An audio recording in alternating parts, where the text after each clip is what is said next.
What I'm curious to know, Ruth, since you have been part of the 77 Days Next Level Business Challenge, when you feel back into the process design and especially the peer group coaching container, what was the most maybe special or interesting feature of the process design for you?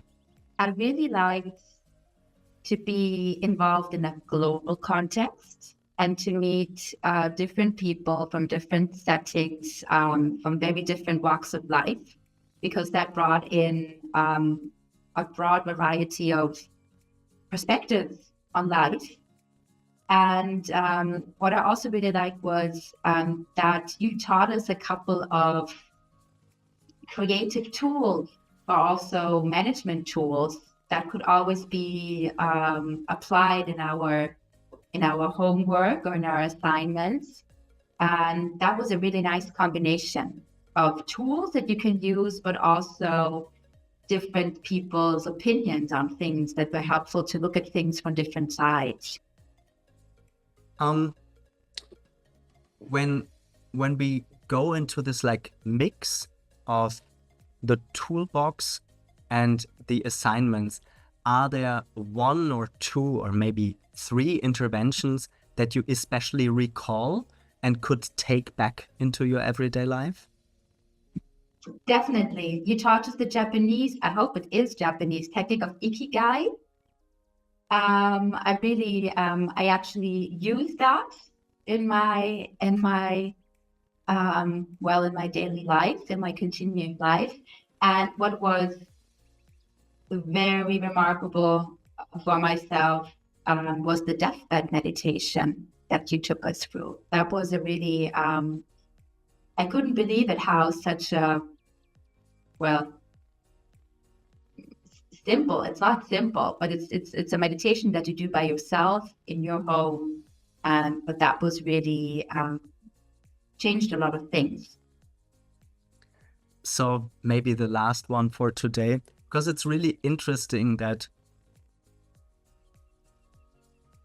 the vast majority of the people that I did interview after the challenge highlighted this deathbed meditation, which is basically a gentle yet precise way to confront yourself with your physical mortality.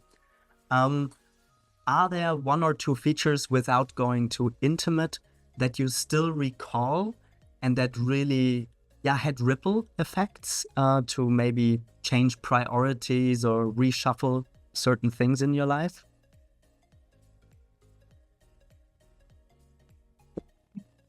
I love to work. I would say I may be a bit of a workaholic, but in the best sense, because I really love what I do. So it's not really work for me. It's just something I do because I believe in it. But still, this meditation and thinking about the end of your life and the moment of looking back at the things that actually were important, remind me every single day that it's really necessary to choose your battle and really think about which battle you want to fight through and which is just not worth your time or energy. And that gives you a certain kind of awareness of your own inner peace that you need to carry out in order to lead a good life. So that has a ripple effect.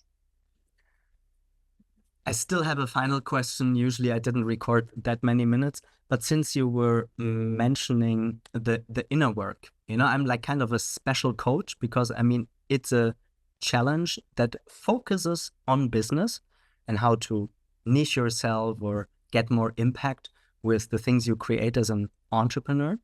But at the same time, since I've done so much inner work, this usually is also part of the coaching process. And since you mentioned, this like, oh, maybe inner work, is kind of important and you did a bit of it. Do you mind sharing a little bit what pieces of the inner work really, really made a difference for you?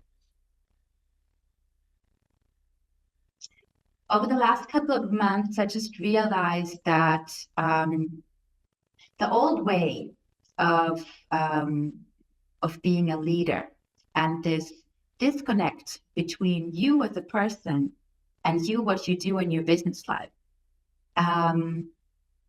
This gap, it didn't feel good. And the challenge opened up the perspective for me of being as authentic as possible. That doesn't mean that you have to go out and tell everybody your life story, but to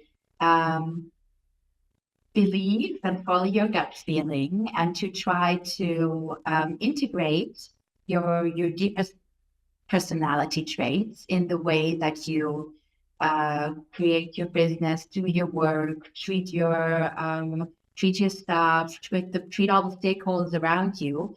That it's more than okay, actually welcome that you bring your personality to the table. And I think it's also part of the inner work that you mentioned.